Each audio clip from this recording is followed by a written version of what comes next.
Hello, and welcome to Jesuitical, a podcast from America Media for saints and sinners. You can join us each week for honest conversations about the Catholic Church and our world today, sometimes over drinks. I'm Ashley McKinless, and I'm joined by Sebastian Gomes. I got big shoes to fill, Ashley. Yeah, I am happy to report that Zach, Amanda, and their baby, Madeline Marie, are all healthy and happy, but that means that Zach is not sitting here beside me in the Jesuitical studio. But Sebastian, you're going to be great. It's going to be a lot of fun. We have a really fun first episode coming up.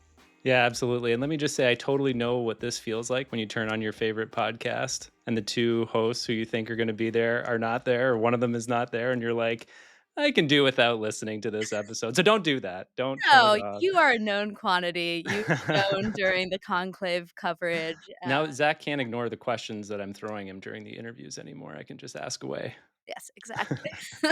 And this week, we are having a great conversation about the phenomenon of hot priests on social media. If you are on Instagram or TikTok, you have probably seen a man in a collar making viral videos, hopefully not dancing, hopefully doing something a little more edifying than that, but they're all over the place. That's right. And we're talking to Maggie Phillips about this phenomenon. She's a freelance writer and a regular contributor to Tablet Magazine. And it was just recently, I think in August, that she published an article called Thou Shalt Not Scroll Past a Hot Priest. So it was an absolute delight to talk to Maggie about this. Yeah, and this might sound like a bit of a shallow conversation, but it really isn't. Maggie has some really interesting thoughts about, you know, the origins of the hot priest phenomenon, what it says about the status of the Catholic Church in the United States, and whether it's really a good thing when it comes to evangelization and how, church leaders should approach this in a way that is constructive rather than cringy. Yeah, great conversation. And she also gave us a drink recommendation. She was calling in from the north of Italy, so appropriately suggested Aperol Spritz this week. Yes, and she just moved to Italy, and she thought Aperol Spritz were just a tourist thing, but she has learned that no, people are drinking Aperol Spritz at every hour of the day there. So True or false? Like, if you have exactly the same Aperol Spritz in Italy, like if you're sitting like on the coast of Italy versus sitting in like your apartment in in my Brooklyn, studio. does it taste actually better in Oh, Italy, or really? is it really Yeah. just the same? No, it really needs to be in the sun to taste right. Got it. Well, cheers. Good to be with you. Cheers.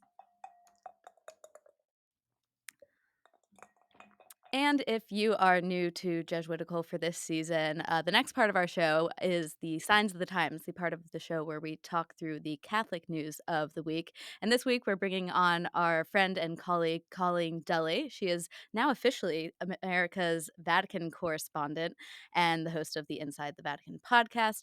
And most excitedly, she is the author of the new book, Struck Down, Not Destroyed, Keeping the Faith as a Vatican Reporter. So she's going to come on to cover really the last 3 months of Pope Leo news.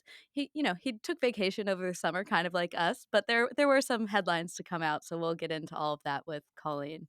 And we are going to talk about the news with her, as you said. We're not really going to get into her book on this episode, but we're going to have a full interview with her down the line on Jesuitical. So the book is out already. Ashley mentioned it. We'll put it in the show notes. But if listeners actually want to buy a copy, read it, and then send Zach and Ashley and myself a question for topics you'd want to talk about from the book with Colleen, you can do that. So just shoot us an email. It's jesuitical@americamedia.org. And as if that weren't enough change for one episode, we have some news to share about our faith sharing segment as one friend speaks to another. So usually in past seasons, this has been the part of our show where Zach and I, and now Sebastian and I, talk about where we're finding God in our lives that week. And we're still going to do that, but we're also going to try to bring in different voices, drawing on America has a really good faith section. It's called Faith in Focus, and it's where we publish personal essays about the joys and challenges of faith. So we want to bring on some of those authors to get into the deeper questions that their journeys of faith raise for us. Yeah, and if you think about it, like what is faith sharing? It really is a type of storytelling. Like I've always been really inspired by the fact that Jesus spoke in parables, right? He used stories to communicate these messages. So there's a way that stories communicate, like the deepest parts of ourselves, the deepest realities we're experiencing, in ways that just like, a regular essay can't, or even sometimes like like a regular interview can't. So hopefully, this is a great infusion of some good storytelling with some good old fashioned faith sharing. And for this first episode of this new faith sharing segment, we're bringing on Emma Camp. She's an associate editor at Reason, which is a libertarian magazine. And last year, she wrote a really interesting article for America titled The Case for Showing Up to Church, Even If You Don't Believe in God. So Emma kind of like self identified as an agnostic who believes in God 30% of the time, but has found real value in showing up for church and the community she's found there and kind of the moral accountability that comes with that sort of community. So we talked to her about her story and share our own experience of maybe dragging ourselves to church when we didn't feel like it. So stick around for that after our conversation with Maggie. But first, we have Signs of the Times, the part of our show where we sift through the Catholic news of the week so you don't have to. And like I said, we're bringing on our friend Colleen Deli. Colleen, congratulations on the new book. Thanks, Ashley. Thanks for having me on. Yeah, always great to have you on. And of course, we've been off for a couple of months, and the Vatican was kind of off for a couple of months. Pope Leo did go to the traditional papal villa this summer, but there's still a lot to catch up on from his 4 months in the papacy. But before we look back at his summer, I want to talk about a few headlines that Leo has made just in the past week, starting with his remarks about the really terrible school shooting at the Annunciation Catholic School in Minneapolis that left an 8-year-old and a 10-year-old student dead and nearly 20 others injured in Minneapolis. So when that happened last Wednesday, Pope Leo sent a message of condolence through his Secretary of State. And after that message came, Colleen, you wrote an article asking whether we should expect more pointed remarks from Pope Leo, whether he would, kind of insert himself into what is a really divisive debate in the United States about guns and school shootings. So what were you looking for after his initial remarks? Sure. I was wondering, one, whether he would identify guns, weapons as a problem, because as you guys know, like when we go through the unfortunately very normal and repetitive now reaction cycle to school shootings, there's usually a debate over whether mental health is the problem or whether gun violence is the problem or whether guns themselves are the problem. And so the question was, with a pope who we know is very averse to being seen as divisive, very averse to dividing the community, would he pick what seemed like a side in this debate? And what was really interesting about what he ended up saying on Sunday was that he did come out and identify arms, as he called them, as the problem. And he said it in English. So, he's usually speaking in Italian, sometimes Spanish, even French occasionally. But this time he really wanted the message to go far in the United States, I think, which is why he spoke in English.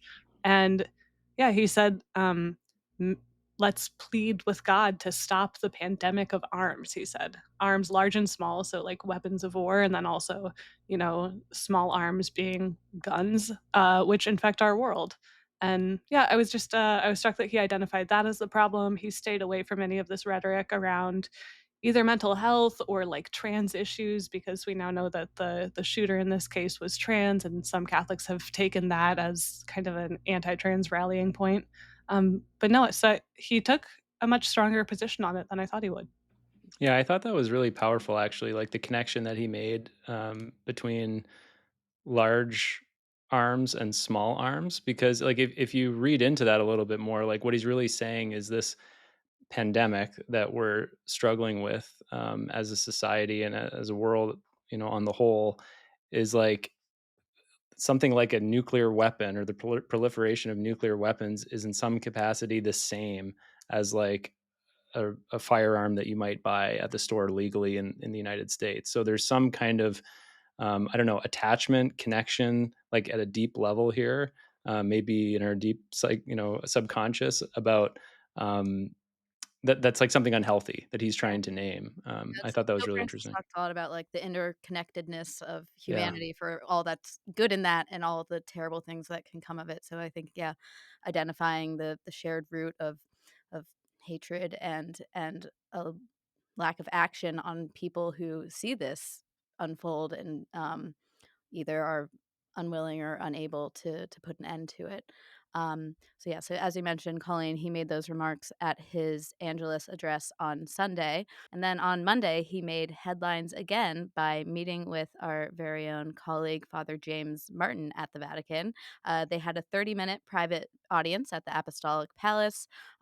We should say they knew each other already from their time at the Synod on Synodality. They sat at the same round table for segments of those meetings. But it was still very cool to see our colleague there with Pope Leo. That's right, and, Jim, as most people will know, is well known for his ministry to LGBTQ Catholics. We have uh, this organization called Outreach that's associated with America. That's like a ministry to that community, and it's not the first time that Jim has actually met with the Pope. He had met several times with Pope Francis to talk about that ministry, and at each of those meetings, he had been kind of supported and affirmed in that ministry. And it sounds like he had a similar experience this time with Pope Leo.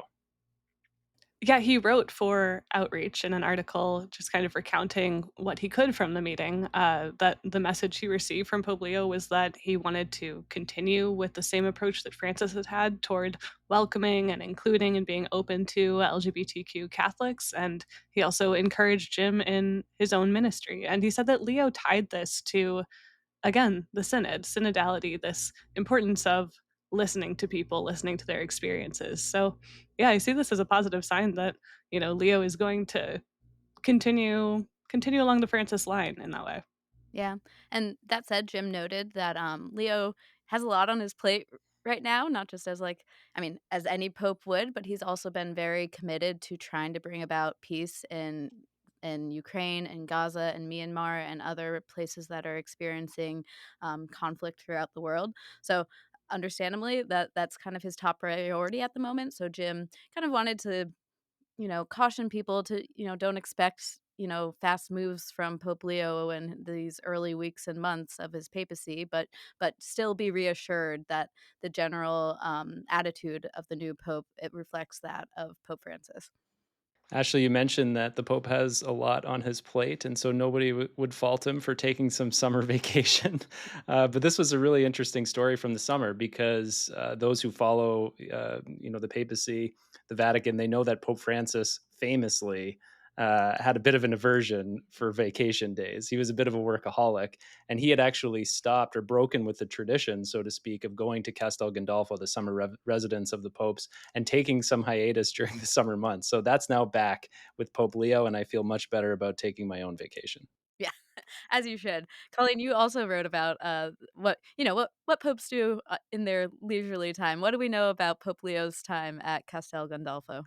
Well, we know they built a tennis court for him, which kind of parallels with when John Paul II became pope and had a swimming pool made for him to swim laps. And when confronted about the expense of that, he said famously, "Well, a conclave would cost more." Yeah, the other thing we heard is maybe he was starting work on his first encyclical. Have we heard anything more about that? So, actually, in an interview that his brother John gave around the 100th day of the Leo papacy, he said he hadn't gotten around much to doing that writing. So, I think he Good wants to for him, do it, taking a real but vacation.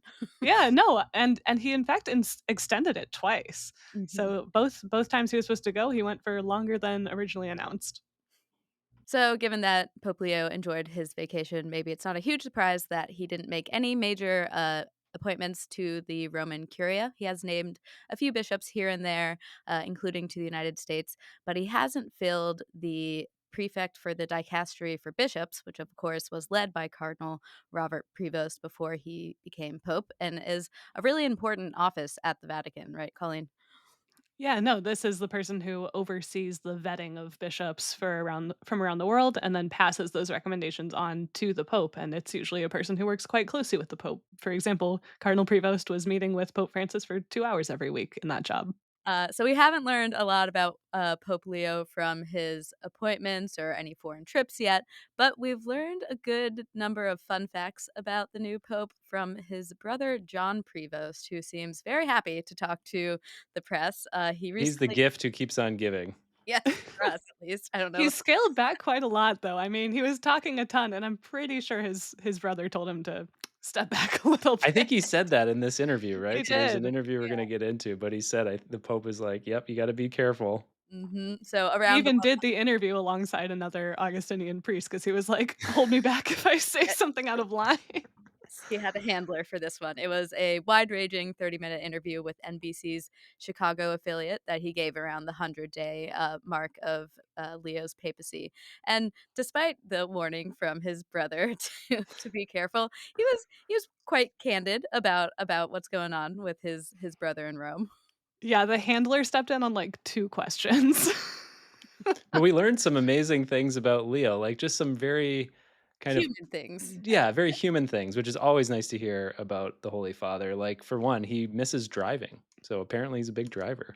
Oh, He does yeah, miss he's doing the Wordle, which he's still doing every day, and talking to his brother John about it on the phone. So he still has that going for him.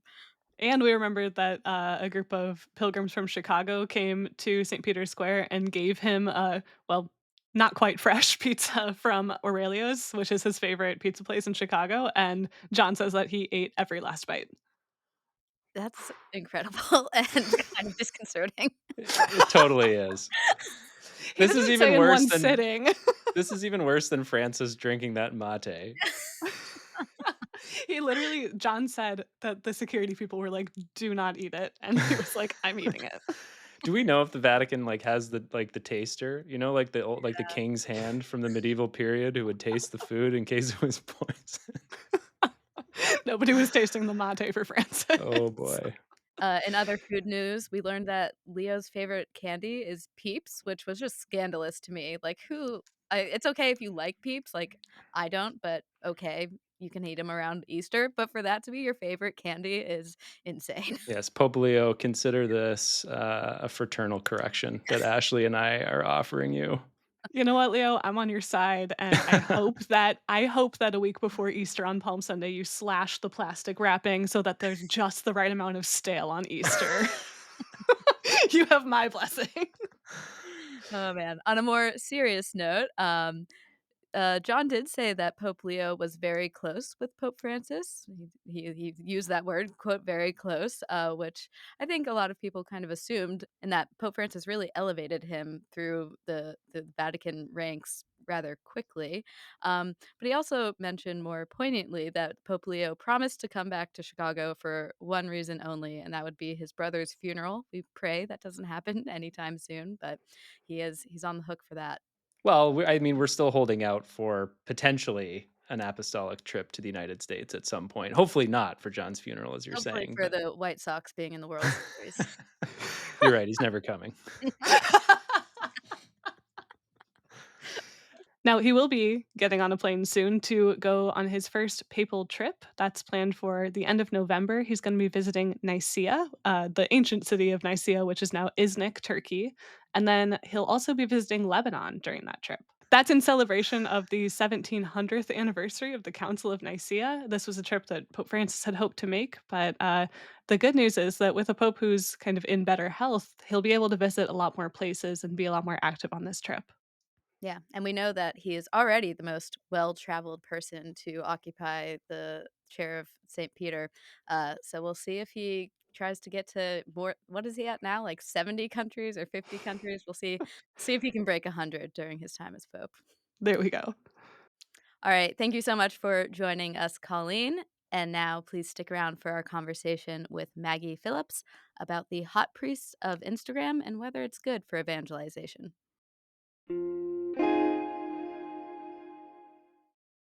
Joining us from Vicenza, Italy, is Maggie Phillips. Maggie is a freelance writer and regular contributor at Tablet Magazine. Her latest article is Thou Shalt Not Scroll Past a Hot Priest. Welcome to Jesuitical, Maggie. Thank you, Ashley. It makes me laugh to hear it said out loud like that. What a great It's a headline. headline, yeah. So we're gonna get to your article, which touches on the phenomenon of hot priests going viral on social media. But the idea isn't really that new. Like, I remember growing up and being talking about Father What a Waste, like a priest that, you know, celibacy is wasted on him. I'm curious if you have a similar experience. Did you have a priest crush growing up? Sadly, no. I don't think I was ever lucky enough, which is funny because I'm an army brat. So you would think, those haircuts, those uniforms, right? But like, no offense to any of my childhood chaplains growing up, but I can't really think of any offhand. My cousin did once, but I won't say which, but I did have a cousin who had a priest crush. And so I was like really excited when I went to go visit my grandparents, like, who is this priest? And I was like, him? Was he funny or something? Like, I don't. She's like, "Doesn't he look like Richard Gere?" Okay. So we're sort of like taking for granted that this is a phenomenon, but I thought maybe a good first question would be to like try to trace this back a little bit if we could. I mean, like, so you dove in a little bit to the history of it, but like right now, if you like open any social media platform and you have a Catholic, sensibility, so like your algorithm is geared toward this, you might come across like a really good looking priest who's doing some like bodybuilding. You might come across a really good looking priest or like a montage that somebody has created with amazingly hilarious comments section. But like, where does this come from? Like, that's the moment we're in now. But how did this actually happen? Yeah. So in the article, the phrase "hot priest" is not one that I think was in usage very much before Fleabag, right? That's the first time I remember hearing about it. British sitcom ish dramedy, where the main character has this kind of fraught relationship, for want of a better word, with the hot priest, which fans started calling him. And that's really, I think, the first time I heard the phrase, but it really does seem maybe around the last year maybe is when we really started seeing these reels come around. And I think part of it is, I argue in the article, Catholicism is kind of cool right now. Conclave, you've got, Pope Crave on Twitter, where all of this conclave content is really hot all of a sudden. And then we had an actual conclave. And then we elected the first American Pope, and he's got all of this endlessly fascinating social media presence himself. And so everything just kind of seems like Catholicism is the moment right now. And we don't have a lot of young priests actually, but it feels like the internet feels like we have a lot of young priests. And certainly in Rome, I've had friends send me pictures. I haven't made it down to Rome yet recently, but they sell the hot priest calendar where you've got a different priest for every month. And what really made me want to write the piece though is when they had the big jubilee for influencers at the Vatican a few weeks ago. And it I got think it was the end of July. Yeah. Right, yeah, and it got picked up by the New York Post as a hot priest conference or something was the headline, and I was like, "Okay, somebody has a responsibility. A Catholic has a responsibility to weigh in on this. The priests aren't gonna do it." Like, so I kind of wanted to go into explaining to lay readers and to non-Catholics, you may have noticed some hot priest content. I just like, as a Catholic, to say we know, we see it too, and, I have thoughts. Yeah. Well, I'm curious if you think like it is cool, or are we getting to the cringe part of this? Because you talk in your piece about how we used to have like the hip youth pastor, and this is kind of the Catholic version of that. But like, was the hip young pastor ever actually cool? See, that's the thing, right? That's what we have to ask ourselves. How cool was the cool youth pastor? And that's the thing. I feel like the hot priest is kind of the generational successor of the hot youth pastor. Because again, I point out in the piece, there was an article, and you'll forgive me, I'm blanking on Daily Signal was where it was published. And it was arguing that Catholicism is the new mainline church, the mainline church being Episcopalians, Methodists, like these churches, not unlike the Catholic Church, but to a much more marked degree, are bleeding members, and they don't have the cultural cachet that they used to. They aren't quite as elite coded as they used to be. And so, with that, you've seen the influence of the hip youth pastor kind of go by the wayside. And in his place, all of a sudden, because Catholicism, if it was a denomination, would like, if non-denominational was a denomination, I say in the piece, quoting I think Ryan Burge, it would be its own denomination. So up next is Catholicism. And you look, we had a Catholic president followed by a Catholic vice president. Catholicism has kind of become the elite coded religion now for the time being. And so, yeah, I feel like we can't help ourselves or something. And the priests feel like, well, I'm kind of cute. I've got a haircut. Like, I'll get in there on social media, maybe. I don't know. But it does seem like it is the new hot youth pastor. And was the hot youth pastor ever really cool, which is the word of caution, because it does feel like the internet is where we're supposed to be evangelizing now. But trendy becomes cringy really fast. And so it's like, do you really want to be of the moment? And by the way, is being of the moment really the selling point for Catholicism? Because you do read these trend pieces about the Zoomers who are like conversion curious anyway. And what's drawing them is not that the priests are playing Fortnite or super conversant in, whatever is in the zeitgeist. It's because we've been around for 2000 plus years, and the chants and the dead languages, like that's our selling point for the most part. And so I think at this moment you have people looking for tradition, and is it necessarily the best thing to hop on TikTok and do a little dance or whatever in your clerics? I don't know. Can I ask a very, like, elemental question here? I mean, like, I'm speaking to 2 women. I'm a straight man. Um, I've been reading a lot about these hot priests because of your article, Maggie. But can you, like, explain this to me a little bit more, like, from your perspective? Like, why is this a thing? Why are these priests hot at these different levels to you? Well, not to me. I mean, like I am a straight married woman, so let me just be very clear. Yeah, I mean, there is content of priests like lifting weights and like posting their gains, and it always kind of, I don't know, raised some maybe slight red flags for me. And I think what really sent it home is I saw a religious sister say, "Look, could I post a video like that?" Like, you don't see a lot of religious sisters posting gym selfies. I mean, like, it's just interesting, I think. But in the article, I make the point that, from Mr. Darcy to Mr. Rochester, all the way to Edward Cullen in Twilight, there's definitely the type of like the reserved guy who's so inaccessible, and he wants the heroine so badly, but it would be so wrong for all these reasons. She's below him socially, or he's made this promise to his family, or, he's a vampire. Um, and finally, he just gives in because she's just so special. And so that's a type. And that's kind of, I think, where the hot priest thing comes from for someone. Again, for some women. I've been married 16 years. We have 3 beautiful children together. But I am saying that I think the appeal for some folks is like that's part of it, right? Yeah, I think there's definitely, like, this forbidden fruit aspect of it, just, like, the collar is such, like, a tangible thing that says, like, "You can't have this," and at the same time, it's, like, a safe person to have a crush on because you know it's not gonna go anywhere, and, priests tend to be, pastoral, which women maybe wish more men had that kind of approach where they really listen to you and seem to have your best interests in mind. Well, and I have 2 thoughts on that. First of all, it's really unfair to priests because they are men, and it's really unfair to think of them that way. And the other thought that I would have on that is that I don't know. It's not really a road I would encourage very many Catholics to go down, first of all.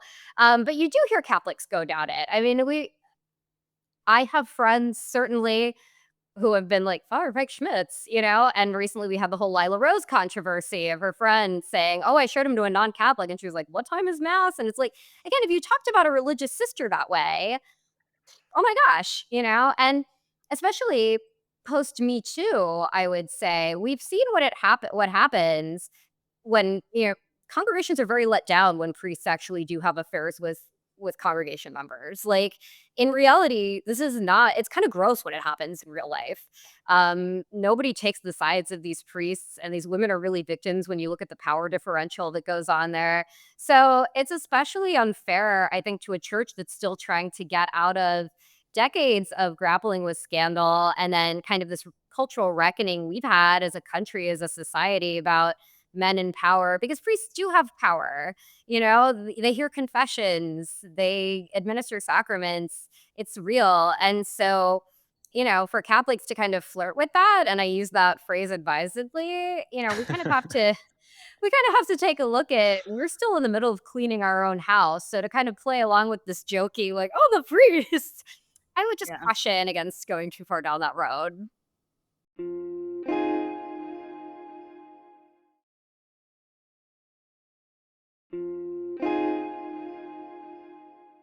Well, to what extent do you think these priests are, like, self-aware and, like, know what they're doing? Like, do you get the sense that they're like, "I'm going to use my God-given good looks for the betterment of the kingdom by getting on social media?"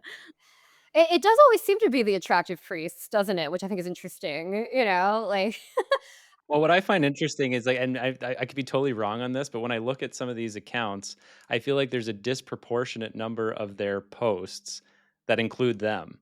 So yes, you don't see as many like photos of like the cathedral right. or the monstrance with the Blessed Sacrament or a soup kitchen where a bunch of people are serving the poor, you know?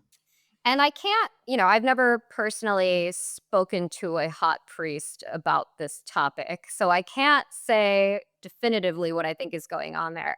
But I can speak as a parishioner, and I can say that I know priests are very busy. That's one thing we're constantly told, right? There's a vocations crisis, and we ask so much of our pastors. And if you have a pastor who maybe only hears confession twice a week, but then you check out his TikTok and he seems to be at the gym, and maybe these hot priests have very vibrant parishes. I don't know. But I'm saying, if I don't get to confession this week because there aren't a lot of appointment times, and then I check Father's TikTok and he's like, whatever on there, I'm like, well, you had time to set up your content for today, Father. Where, these Mhm. priests, if they're pastors, and some of them are, I would say you kind of have to discern, what mission field are you being called to? Are you being called to a digital media space, and is that coming at the expense of your actual IRL flock? And I don't know. I've never been a hot priest. I haven't personally asked any hot priests how they're striking this balance, but I do know that we're told constantly how busy priests are, and if they've got this time, is there time they could be spending at a soup kitchen setting up holy hours for their actual flocks? Because I feel like you're running the real risk of, we talk a lot about spiritual abuse, but spiritual neglect of your flock at that time? Who knows? I don't. And I think, we have this laity that's so on fire. There are lots of lay influencers, right? And maybe the digital mission field, because undeniably there are a lot of people online looking for truth, beauty, and goodness. But is that maybe something that the laity is called to? And maybe pastors have something else going on, priests have something else going on? It was actually my non Catholic editor who included the graph in my article about how priests were already influencers before the internet. Like, if you want to influence somebody, good news, you're already an ordained priest. Like, you have Right. influence. I want to give you guys have touched on this, but I want to go back to this thing about the collar and being sort of recognizably religious. So that's something that might be a little bit different, let's say, than the cultural moment that saw the cool pastor, right? The cool Protestant pastor who maybe just was wearing like just sneakers and had like a chain and tattoos, but he looked like, I don't know, just a trendy person, who you'd want to hang out with. But here you have the priest who's at least wearing a Roman collar, but we've seen now too, like more and more, there does seem to be a trend, especially among younger priests, to lean into their kind of external identity a little bit more, right? They might be wearing, the traditional cassock, as opposed to just the Roman collar. So my question here is like, is it just like that the entire sort of outfit or uniform looks different? Or is this like a type of Catholicism that's sort of coming out right now in this cultural moment, like a way of thinking about the church and thinking about what it means to be church that we're seeing expressed through these, like this recognizable religiosity? So, yes. Like, I think yes to both. Like, I think both things are true that you just asked. Certainly the traditional aspect of it seems to be drawing a lot of younger people, and you do see the cassocks coming back. I mean, all of a sudden, priests look like the priests in The Quiet Man.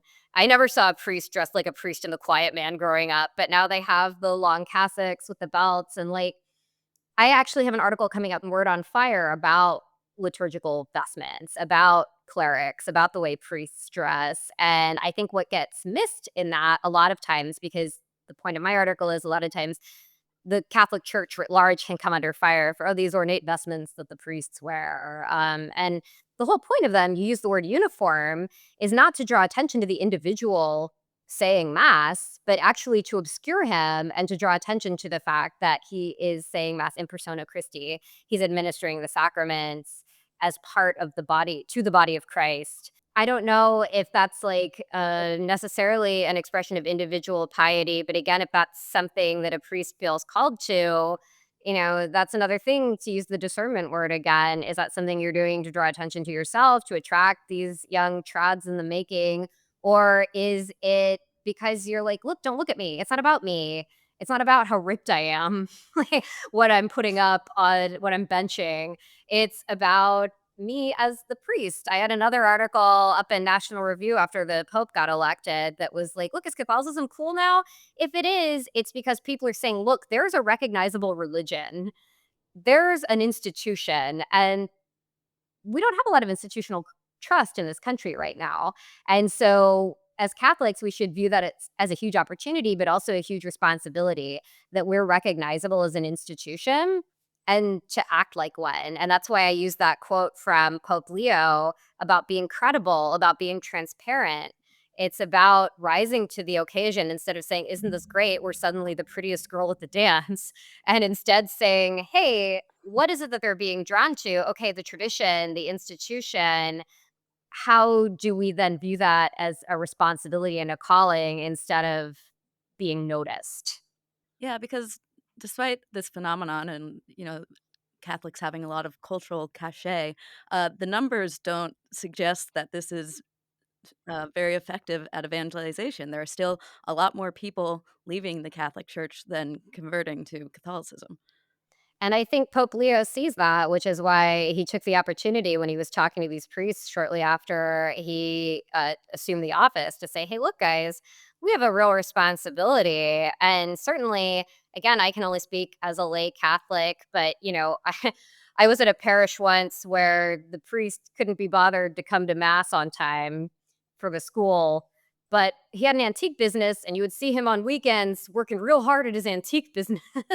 And as a parishioner, I'm thinking, "Oh, but you couldn't be at mass on time?" And so that's why when the priests on social media have these great presences and they're putting so much thought and care into their posts, I'm like, "Well, gosh, I hope their congregations feel as loved as their audience, as their followers." And the point that I make in the piece is I'm like, "Look, to take it back to the cool youth pastor, we're all familiar with the televangelist arc, right?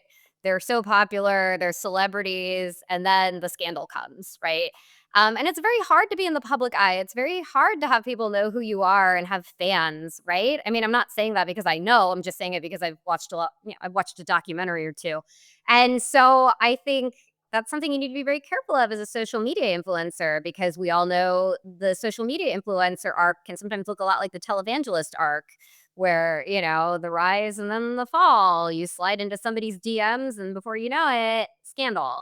And so it's hard to be a public figure. We know that because we've all seen stories about public figures, and it's a responsibility. And I hope anybody who's in the public eye views that and views that as a calling, is being very discerning about that and really taking it on as a call and a responsibility to others, and not something that exists to kind of feed them or as a treadmill where they need to keep turning out content.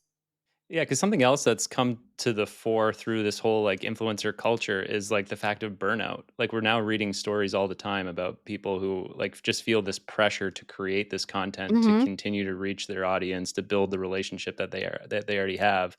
And so, like you said, Maggie, like if priests are already overworked because of their pastoral responsibilities that are given to them by their bishop.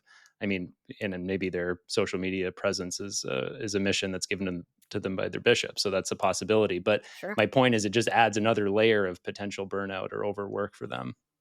And maybe there is a bishop somewhere who's calling priests in and saying, I need you to get an Instagram account and start developing a content calendar and putting out TikTok reels. Maybe there's a priest whose bishop is telling him that. I don't know. I think for sure that that's a real possibility, because you're also dealing with the fact that the institutional church might be looking at people leaving, and like they're just not showing up for mass Yeah, anymore, and then they say, well, where everybody says, they throw their hands up in the air and they say, well, where are the young people, right. right? And they're all in this like digital space now. Well, then Yeah, we need to be in the digital space. Well, who can be in the digital space?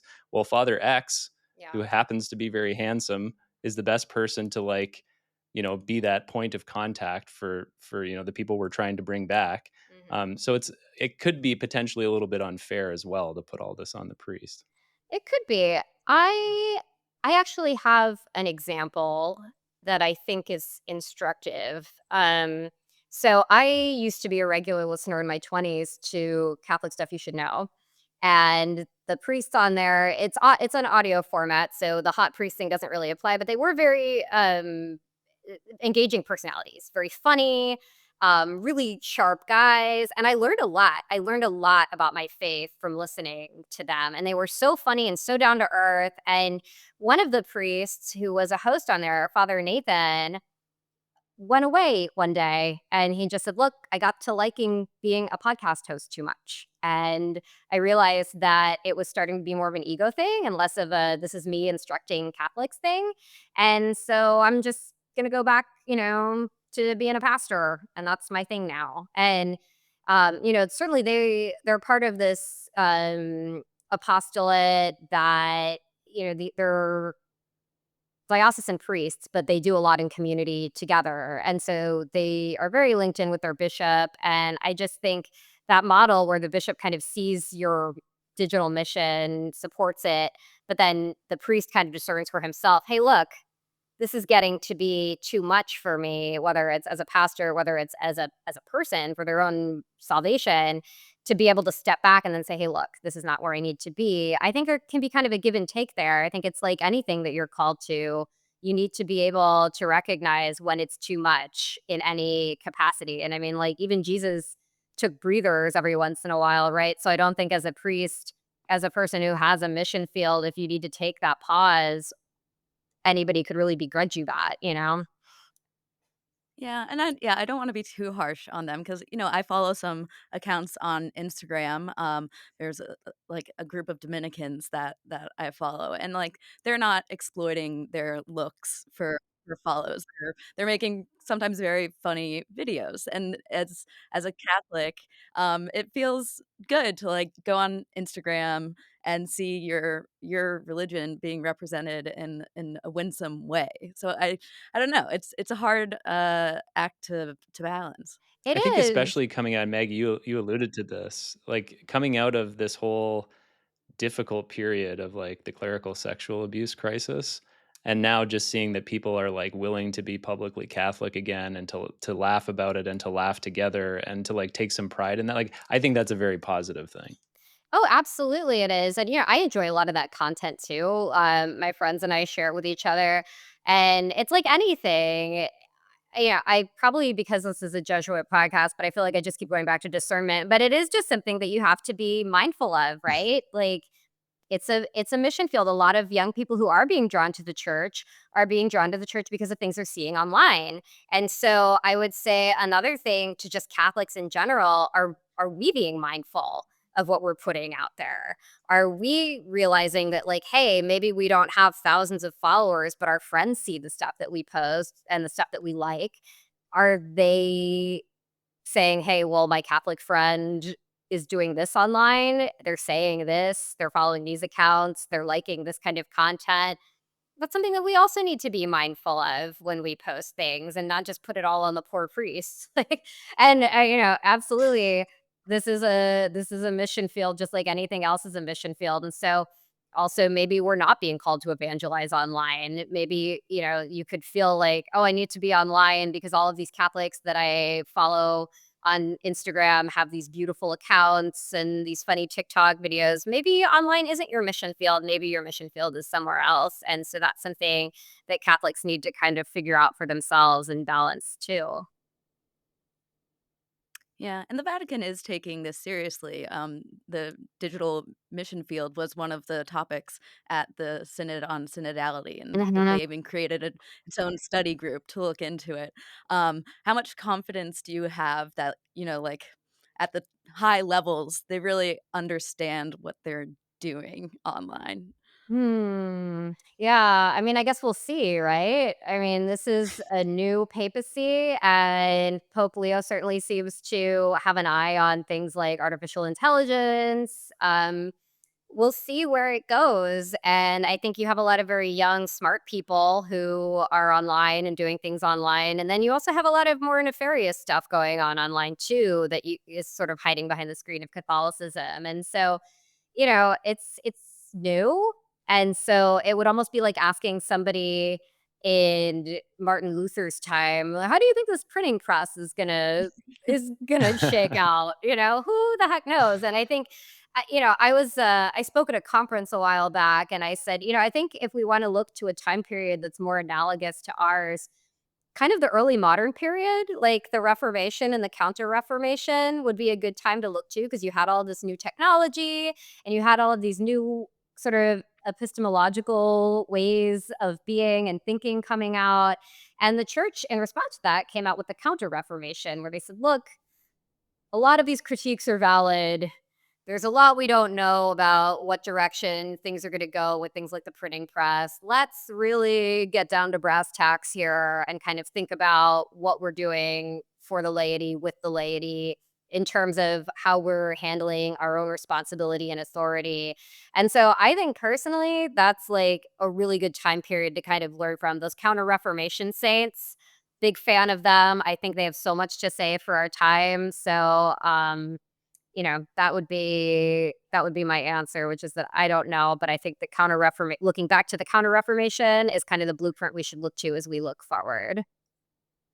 Well, also, I mean, like this moment that we're now in, like Ashley, you brought up the synod, and I'm glad you did, because if you build a kind of culture of synodality where there's all these like open conversations and we're looking at things honestly and we're critiquing things and we're supporting each other, and it's not totally up to the priest, and the lay people have a very, much more prominent role, and not in terms only of like evangelizing the world out there, but also a kind of more hands-on responsibility for the church itself and the community itself. um then it's not just about like you know increasing your number of followers or increasing your clicks or just being present. You're able to actually ask some of the critical questions and point out some of the risks and some of the dangers here. You're able to like discover sooner than later if a priest is burning out, or like moving into that space where it's a little bit more about ego than it is about the mission, right? So it's a fascinating phenomenon, but I feel like the support system that's needed around it is exactly a synodal church. But that's just in the very burgeoning kind of stages of development, and we have no idea where it's going to go now with Pope Leo. I mean, he's like signaled support for it in general, but it's still very much, as I said, like early stages. It is, and I kind of feel like, synodality has been memory hold. Like, poor Pope Francis passed away, and we sort of stopped talking about synodality. But Not for Sebastian. Sebastian will never stop talking about synodality. I'm so glad he did. I'm so glad he did, because I think, synodality kind of, critics of synodality sort of look at it and say, oh, well, it's just a lot of happy talk. It's, let's all just get along. And I think Pope Francis was very clear about the fact that no, if you're involving the laity, if you're involving the Catholic Church as church in these discussions, it's going to get messy. Pope Francis was not afraid of messy. And, I think it's Flannery O'Connor who called the church, here comes everybody. And yeah, and so this idea that, okay, we have social media and it's flattened so many things and now everybody gets an opinion, that's messy. It's messy, but it's the church's job as church to figure out what that looks like. And that doesn't mean that there's necessarily a neat, ready-made template for what that's going to look like. We're still trying to figure out as a species what artificial intelligence means for us. So how the church is going to figure that out, nobody in any humility can say they know what that's going to look like. And so synodality is not going to be a neat process, but Jesus never promised us a neat process. So as Catholics, I think this is a real opportunity to have faith and to really engage with each other and be brave. And to, like, get to that place of credibility and transparency that you're talking about in your article, which is like so central to that And process. that also takes humility and courage and honesty. And what we need is a church that is courageous and honest and ready to do the work, do the hard work. Again, where did Jesus promise us that anything was going to be easy? I wish he had. So what's your advice to listeners who are on Instagram and maybe are following some Catholic priest influencers? Should they unfollow them? Oh my gosh. I don't know if I'm the person to give advice on anything. um, but look, if it's feeding your spirituality, I mean, for me, kind of what dictates what I follow and unfollow is, am I rolling my eyes and DMing these videos to my friends and saying, "Oh my gosh," or am I being called further into prayer and to engagement? And am I getting ideas for new reading materials or new prayer practices that are feeding my spiritual life? Then those are the accounts I want to follow. But if the accounts, sometimes through no fault of their own, sometimes it says more about me than it says about the content creator. If I'm like, she thinks she's so great. Like maybe it's making me feel bad about myself for a reason, right? But if it's not, if it's becoming a near occasion of sin for you for any reason, then maybe consider hitting the unfollow button and picking up a book or touching grass. Wise advice. Maggie, thank you so much for coming on and talking about this very hot topic in the church. Thank you for having Um, me. we do have one final question for you that we asked all of our guests, and that is if you could canonize one person, living or dead, Catholic or not, fictional or real, who Hot would or it be? not. Hot or not? Hot or mid? Who would it be and why? Okay. Well, so I knew this was coming, and I asked my kids in the car on the way home from swim practice what I should say. And they weren't very helpful because I have 3 kids, and they said I should say them.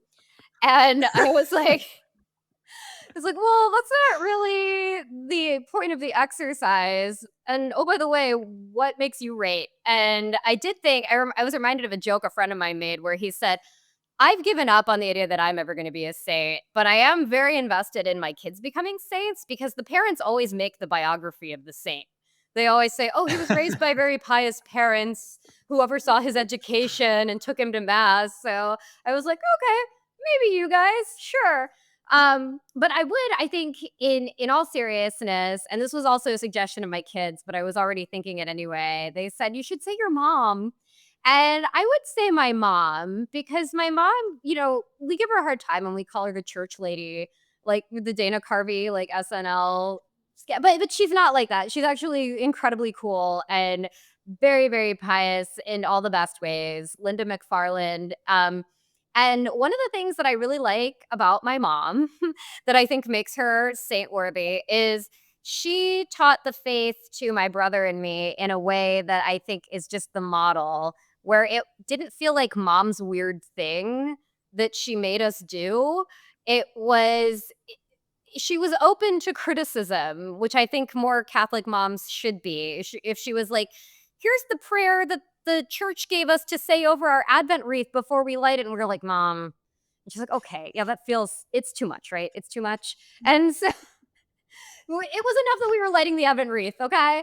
And so things like that. And I remember she used to make me go to middle school youth group. And finally I was like, Mom, I'm really not getting anything out of middle school youth group. Like, it's horrible. And I told her kind of all the cringe stuff we were doing. And she's like, fine, you don't have to go anymore. I was like, really? And she's like, no. And I had friends whose moms were like, you're gonna go. I don't care how much it sucks. And my mom was like, no, you don't have to go. But she was really good about sort of engaging the faith in other ways. If we were watching a movie, we would talk about sort of the symbolism. And again, not in like a forced way where it was like, well, I didn't really like that those characters have premarital sex. It was more like, we can overlook that. We've already talked about, the theology of the body. That's no. It was more like, what did you think about the sacrifice that the main character made at the end or something? Things like that. That really just sort of made the faith feel like a natural part of my day and my life. So that when I left home, I kept going to mass. It wasn't like, oh, this was the stupid thing my mom made me do. It's like, no, this is like pretty integral to the way I live my life. Like this has really rooted me. And so it's something that I hope I'm replicating with my kids.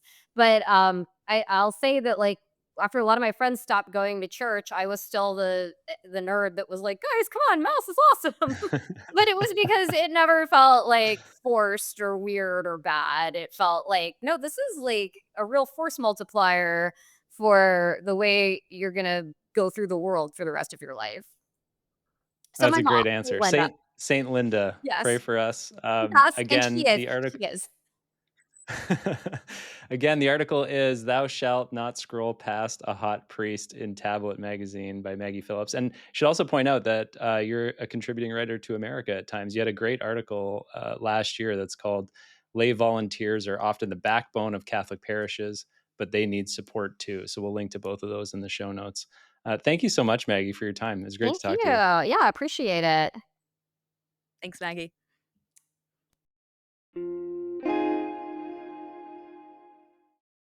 And now we have As One Friend Speaks to Another, the part of our show where we talk about where we're finding God in our lives and share stories of faith from across the U.S. Church. And joining Sebastian and I today is Emma Camp. Emma is an associate editor at Reason, a libertarian magazine. And last year, she wrote this really great article for America Magazine titled "The Case for Showing Up to Church, Even If You Don't Believe in God." Thanks for joining us, Emma. Thanks for having me. So I remember last year seeing on Twitter a tweet from you that said, "The community element of religion cannot be underestimated. One of the best decisions I ever made when I moved to DC was to start going to church. And I maybe 30% believe in God on a good day." And that really caught my attention. So I reached out to you to get this article. So I want to hear how you got to that realization about the power of community and religion, even if you're maybe agnostic about God. So, can you take us back to this moment you recount in your piece when you're in college and you write a controversial essay for the New York Times? Uh, where were you in your faith life leading up to that moment, and what changed? So for most of my teenage years, I was like the strident, slightly obnoxious college atheist. I did not believe in God. I thought it was like kind of silly that anyone would. I, vaguely enjoyed like some concepts of religion. I enjoyed, Christmas and whatever, and I appreciated, the religious writings that I'd read in my English classes, but it all seemed sort of silly and it just didn't resonate with me at all.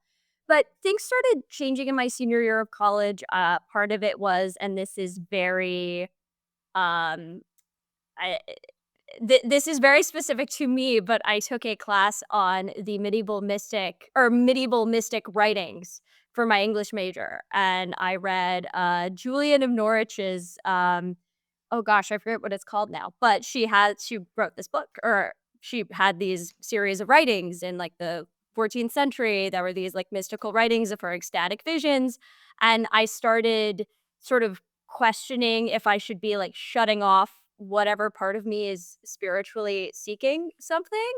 And it all came to a head when I had this article published in the New York Times that proved to be extremely controversial. It was about self censorship on college campuses. And I became the main character of the internet for like 4 days. At one point, my first name was trending on Twitter. At one point, Barry Weiss's name was trending on Twitter because so many people were negatively comparing me to her. People were calling me all kinds of names under the sun, and it was really this really intense, really bracing experience. And it's really easy when something like this happens to you to get pulled into this like vortex of self-pity where you're just scrolling through like comment after comment that's saying something terrible about you, that's making some unfair accusation, and to really like hold the hate in your heart for the people that are saying those unfair and unkind things. And there was this one moment in particular where when the article was published, I had been on a spring break trip with friends, but that trip was over and I was alone in my dorm room, and which is like the worst place you want to be when something bad is happening, like alone in your cramped dorm room with your like twin XL bed, just like sitting there prone, scrolling Twitter. And I was just feeling so bad and so sorry for myself. And I just had like this like light go off in my head that was like, you need to pray for the people who are saying mean things about you. Like you cannot get pulled into this. And I think that was like really this like flash for me that made me start exploring religion more, to sort of get into comfortable agnosticism and to realize that there are, in addition to the spiritual elements that I am attempting to nurture within myself, a really it's just like this feels very analytical, but like a very pro-social element to religion. I think for a lot of people, me included, it is good to have uh to be accountable to something other than my own conscience, to feel like there are set rules about how I should live and how I should seek to treat other people, and that there is a place I should go to receive instruction on this and to settle myself before the beginning of every week.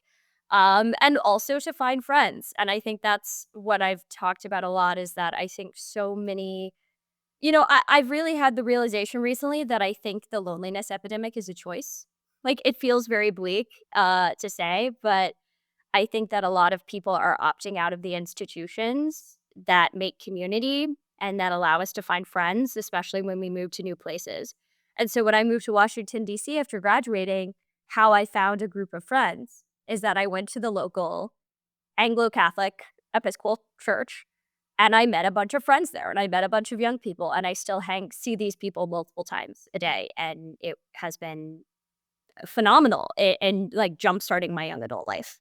One thing that jumped out from your experience is you write after having this experience of prayer when you're in a really low place, it said, "The experience helped me realize that I no longer cared whether God was real or not," which is an interesting place to be, but one that I kind of relate to because I've never been someone who's had, like, a very, like, emotional reaction to God, like, it's always kind of, like, been a headspace kind of thing, and, you know, there are days when I can just, like, not talk myself into believing it, and if I'm not feeling it, then it's just like, "Okay, what do I hold on to?" And I think for me, it's kind of been, like, the fruits of Christian faith that I see in other people. So, kind of like it's kind of like a utilitarian way to approach it. But I'm like, okay, I don't know if I believe this, but if my mom believes it and it makes her into the type of person she is, then all right, I'm not just gonna like toss it out the window. And it seems like for you, like if Christianity can create these kind of communities that are life giving and pro social, like okay, maybe that's enough for today.